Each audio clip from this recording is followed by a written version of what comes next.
अरे बाबा रामदेव जी से बहुत योगा सीखते हैं ये लोग। उन्हें भी मैंने 500 एकड़ जमीन दी एक मंडी बनाने के लिए। बहुजन समाज की हर खबर पाने के लिए सब्सक्राइब करें अम्बेडकर पीपल्स वॉइस और बेल आइकन दबाएं।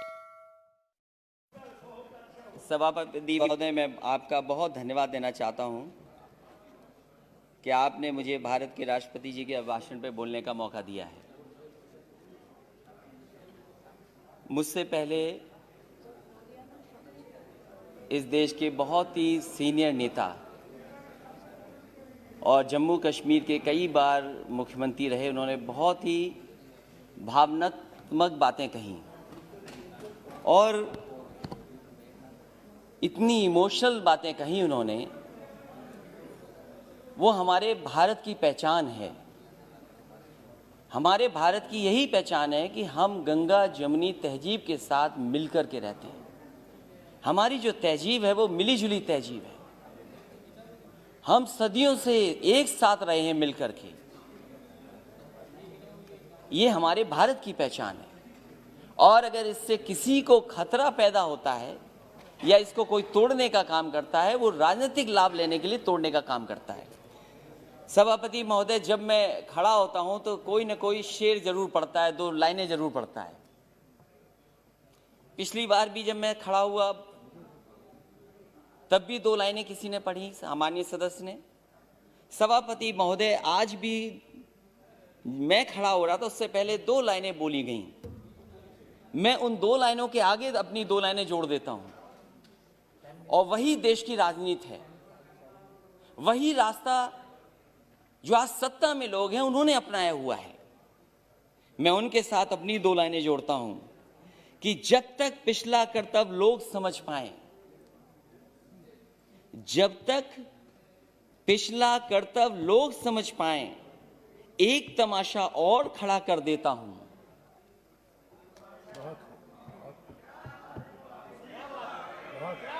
सभापति महोदय, ये जो हमारे सामने सत्ता में बैठे हैं वो समझ गए हैं। और बात मैं इसलिए भी कहता हूं, कल मैंने सुना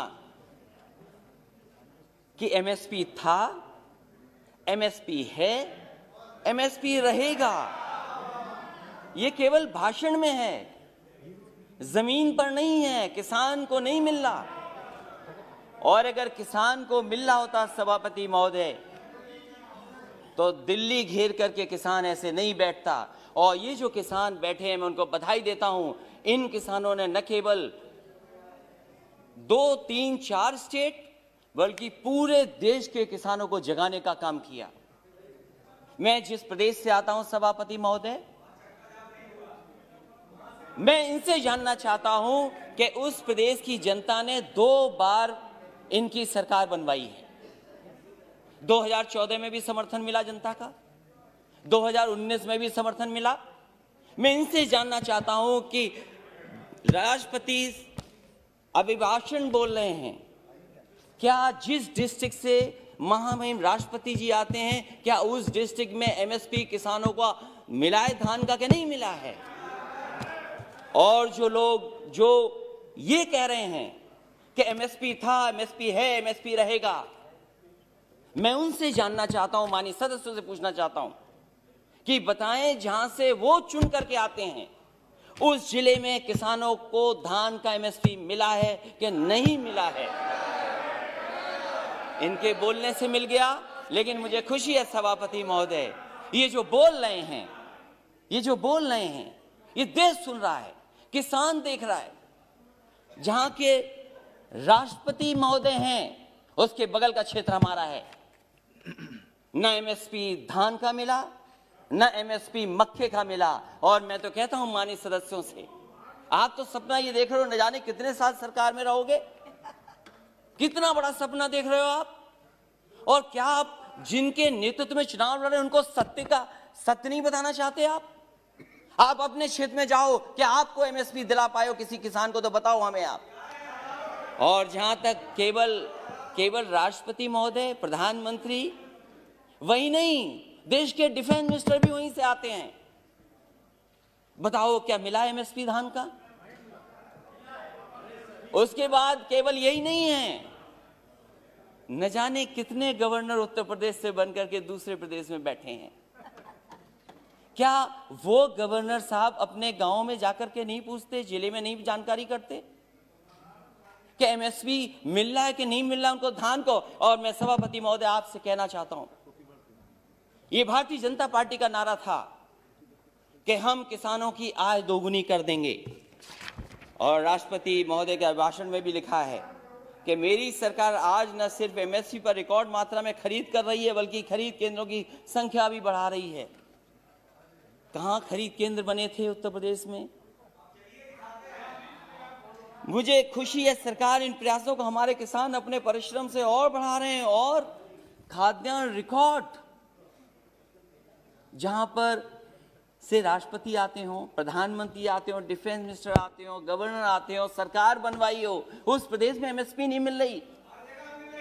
और क्या व्यवहार रहा है आपके, क्या व्यवहार रहा किसान, क्या व्यवहार है आपका, क्या व्यवहार रहा किसानों का?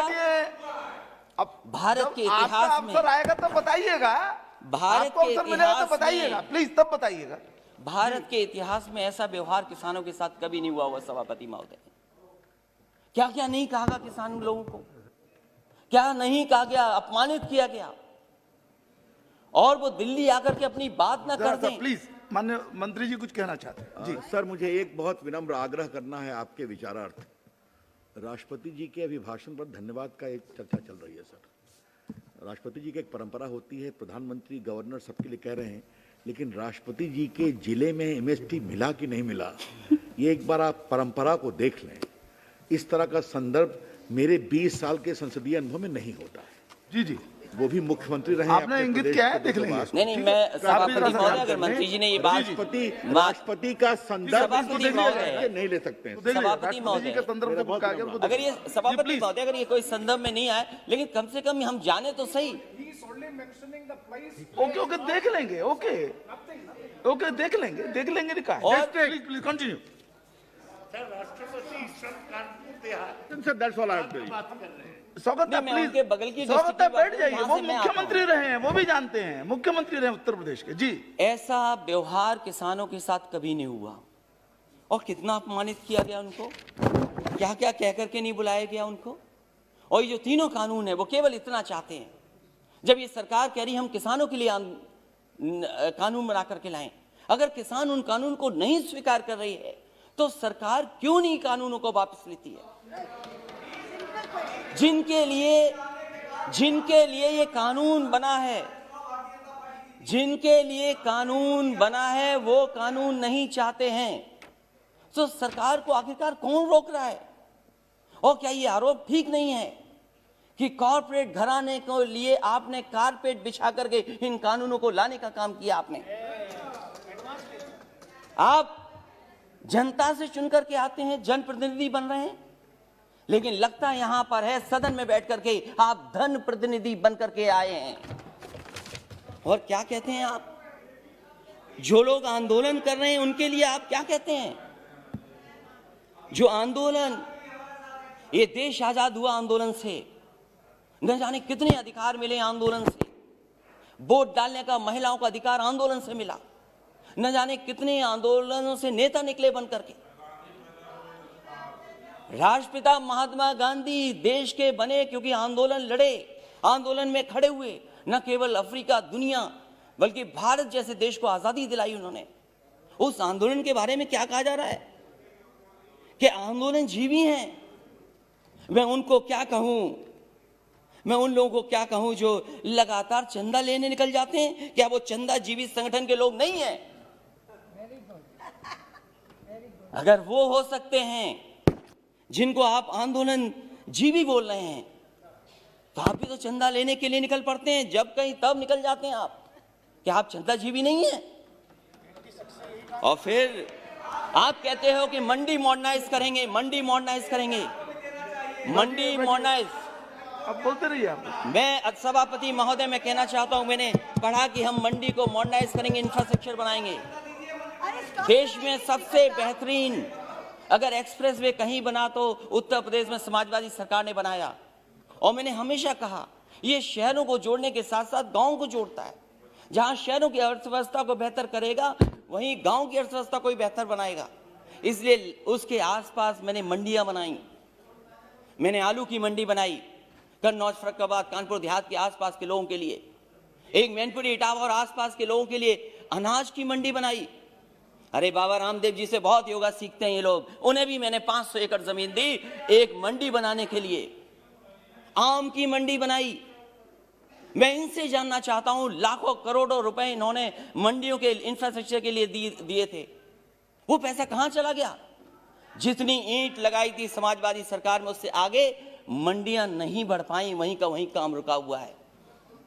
और फिर अभी प्रधानमंत्री जी गए थे। हमारा प्रदेश तो बहुत अच्छा प्रदेश है। अगर बड़ी चीज दिल्ली से बिके तो हमारे मुख्यमंत्री छोटी चीजें बेच देते हैं।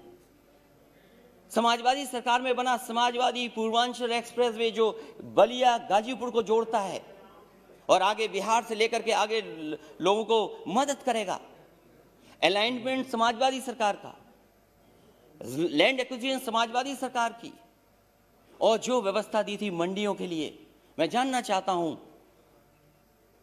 कि आखिरकार मंडियां क्यों नहीं बन रही उसके किनारे? क्यों नहीं मंडियां बन रही?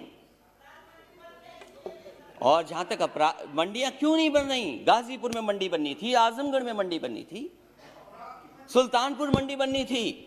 और जहां तक अपराध की बात कर रहे हैं सभापति महोदय, देश का पहला मुख्यमंत्री होगा जिसने अपने मुकदमे वापस ले लिए।